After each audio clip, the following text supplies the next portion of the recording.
কালো বিড়াল না, ওগুলো দুই একটা জিনও আছে। ওগুলো দেখলে আপনি একেবারে সরাসরি যদি দেখেন বলবেন আস্তাগফিরুল্লাহ অথবা লা হাওলা ওয়ালা কুওয়াতা ইল্লা বিল্লাহ। আর একটু বেশি পারলে আয়াতুল কুরসি পড়ে বুকে ফু দিয়ে নেবেন। নাই তো যদি দুষ্ট হয় আপনার একটা ক্ষতি করে দেবে। মুহাদ্দিস সাহেব নামাজ শেষ করার পরে ঘরের ভেতরে তাকিয়ে দেখলেন দুইটা সাপ খেলা করছে। পাশে গিয়ে বললেন, তোমরা যদি জিন হও চলে যাও। কারণ উনি জানে জিনেরা সর্পের রূপ ধারণ করে। একবার, দুইবার, তিনবার বলার পরে ওরা জায়গায় দাঁড়িয়ে আছে। উনি মনে করলেন এটা না সাপ হবে। ঘরের থেকে লাঠি এনে পিটিয়ে মেরে ফেললেন জায়গায়।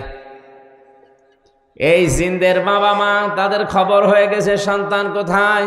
অনুসন্ধান করতে করতে এসে মুহাদ্দিস সাহেবের ঘরের ভেতর